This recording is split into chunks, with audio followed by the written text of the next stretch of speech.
But science कहता है rocket science is equal to aero science. तो क्या aero science is equal to difficult? Well ना, कस ये एक ऑब्जेक्ट को उड़ा सकता है, बट उसे उड़ाने में एक टेक्निकल चीज आती है। सो क्या है वो? डिफिकल्ट और इजी? Actually it's confusing. लेकिन कौन लाया इस कंफ्यूजन को दुनिया में? आर्किटास। कौन आर्किटास भी? टैरेंटम में रहने वाला साइंटिस्ट जिसने बिना एक्शन रिएक्शन फिजिक्स प्रिंसिपल को यूज किए स्टीम के पावर से उड़ने वाले एक वुडन फ्लाइंग पिजियन बनाया।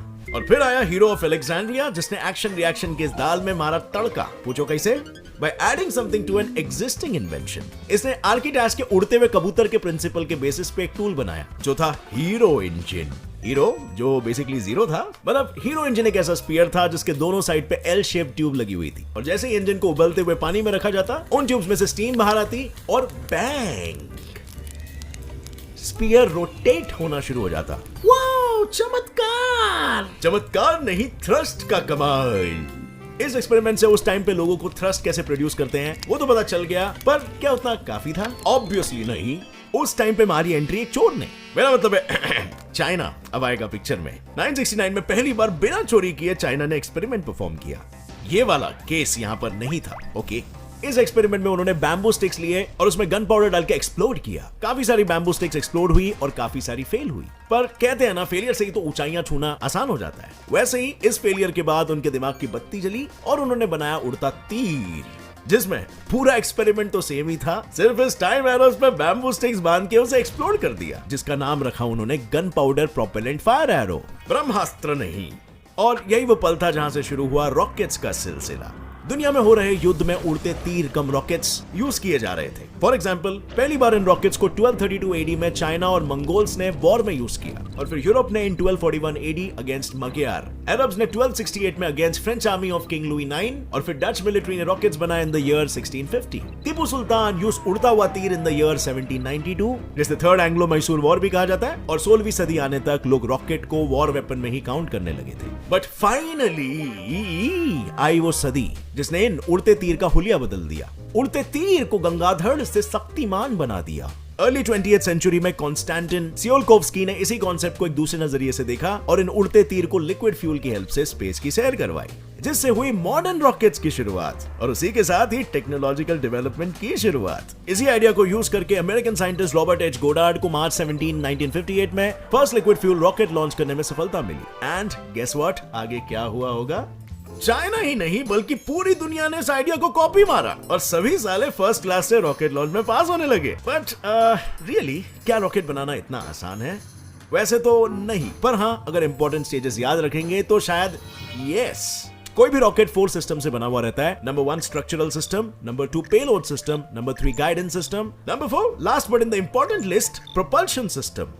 स्ट्रक्चरल सिस्टम मतलब obviously structure has to be streamline shape यानी फ्रिक्शन कम तो स्पीड ज्यादा मतलब डिस्टेंस कम मतलब फ्यूल यूजेज कम यानी कि पैसों की बचत, और पैसों की बचत यानी कि फायदा ही फायदा। वो फायदा ही फायदा, इनफैक्ट कुछ ज्यादा ही फायदा।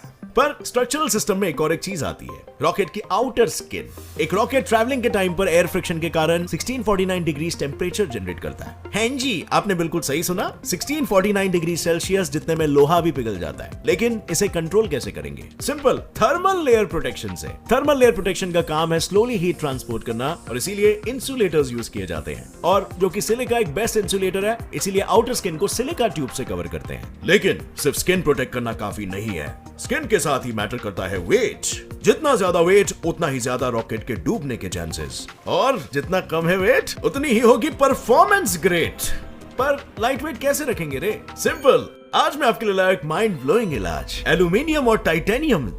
Aluminium is equal to strong plus light weight, और titanium is equal to strong plus light weight plus high heat bearing capacity वाला मेटल। दोनों स्ट्रॉन्ग भी है और मास भी कम है, यानी एक तीर दो निशान। स्ट्रक्चरल सिस्टम में थोड़ा सा भी ऊंच नीच मतलब सेंटर ऑफ ग्रेविटी हिलना, और सेंटर ऑफ ग्रेविटी हिला यानी स्टेबिलिटी लूज होना is equal to control system disturbed. और ये तो फिर ऐसी बात हुई कि तैयारी तो जम के की, पर आखिर में क्या हुआ, गई ना बहस पानी में। एनीवे, सेकंड सिस्टम है पेलोड सिस्टम। पेलोड यानी लोड को कैरी करना। क्या लोड कैरी करना है वो कंप्लीटली मिशन पे डिपेंड करता है। सिंपल लैंग्वेज में कहूं तो जो पाना है वही बोना है। जैसे कि कम्युनिकेट करना है तो सैटेलाइट लोड करो, लिविंग एटमॉस्फेयर चेक करना है तो ह्यूमन को लोड करो, रिसर्च करना है तो स्पेस प्रोब या फिर कार्गो। नेक्स्ट आता है गाइडेंस सिस्टम। जैसे रिमोट कंट्रोलर कार को कंट्रोल करने का रोल प्ले करता है, वैसे ही रॉकेट में रिमोट कंट्रोलर का रोल प्ले करता है गाइडेंस सिस्टम। गाइडेंस सिस्टम में आते हैं guidance computers, sophisticated sensors, radars और communication systems. Guidance computers rocket को डायरेक्शन और स्पीड गाइड करते हैं। सेंसर्स का काम होता है अपनी पोजीशन मेजर करना, स्पीड मेजर करना और टेम्परेचर सेंस करना। और रेडार्स का क्या काम होता है? स्पेस में आने वाले तूफानी ऑब्स्टिकल से रॉकेट को प्रोटेक्ट करना। और फाइनली कम्युनिकेशन सिस्टम का काम होता है स्पेस में मिलने वाली इंफॉर्मेशन ट्रांसफर करना। शिप हो गया, गाइड भी कर लिया, पर लॉन्चिंग में इंपॉर्टेंट थ्रस्ट का क्या? कौन करता है ये thrust produce? Last and major part of rocket, propulsion system. Propulsion system में आते हैं फ्यूल और oxidizer tanks, pumps, combustion chamber और नोजल्स। फ्यूल में RP1 केरोसिन, लिक्विड हाइड्रोजन और ऑक्सीडाइजर्स में लिक्विड ऑक्सीजन दोनों पंप के थ्रू कंबशन चेंबर में एंटर करते हैं। कंबशन रिएक्शन से मैसिव हीट प्रोड्यूस होती है और वो हीट नोजल के थ्रू बाहर कट मारती है। पर ये थ्रस्ट कैसे प्रोड्यूस करता है? सिंपल, न्यूटन कई साल पहले बोल के गया, every action has an equal and opposite reaction, और रॉकेट प्रिंसिपल भी इसी लॉ पर बेस्ड है। रॉकेट इंजन कंबशन रिएक्शन से बने हुए हॉट गैसेस डाउनवर्ड डायरेक्शन में पुश करता है, तो न्यूटन के लॉ के हिसाब से ग्राउंड भी उतने ही स्पीड में रॉकेट को ऊपर फेंकता है ना? और यहाँ पर न्यूटन भैया बिल्कुल सही है, यही होता है जिसे हम कहते हैं थ्रस्ट। जितना ज्यादा थ्रस्ट प्रोड्यूस होगा उतना जल्दी रॉकेट एटमॉस्फेयर के बाहर। बट रॉकेट का प्रोड्यूस किया हुआ थ्रस्ट रॉकेट की जान का दुश्मन होता है, because रॉकेट इंजन्स 200 डेसिबल जितना साउंड वेव्स जनरेट करते हैं, जो जमीन से बाउंस बैक होकर रॉकेट को पूरा का पूरा तबाह कर सकता है। और इसी चीज से बचने के लिए अगर आपने कभी इन पर्सन रॉकेट लॉन्च को देखा होगा, तब नोटिस किया होगा कि हर एक लॉन्च पैड पे वाटर रिसोर्सेज होते हैं, जो रॉकेट लॉन्च होते ही जमीन से पानी स्प्रे करने लगते हैं, so that sound waves and heat नीचे ही कैप्चर हो जाए और वो बाउंस बैक होकर रॉकेट को डिस्टर्ब ना करे। बट रॉकेट लॉन्च के लिए चाहिए फ्यूल, और वर्ल्ड में फ्यूल की डिमांड इंक्रीज हो रही है, बट फ्यूल की सप्लाई तो कम हो रही है। मतलब डिमांड का बढ़ना इज इक्वल टू प्राइस का बढ़ना, और इसीलिए according to news Indian government fuel बचाने के लिए जनवरी से इलेक्ट्रिक व्हीकल्स लॉन्च कर रही है, व्हिच मेक्स मी थिंक, क्या फ्यूचर में रॉकेट्स भी इलेक्ट्रिक बनाए जाएंगे? Mind blowing. इतना भी ओरिजिनल आइडिया नहीं था, क्योंकि पहले भी लोग सोच चुके हैं। सो क्या रॉकेट लॉन्चिंग के लिए इलेक्ट्रिसिटी यूज किया जा सकता है? सिंपल एंड डायरेक्ट शब्दों में, नहीं।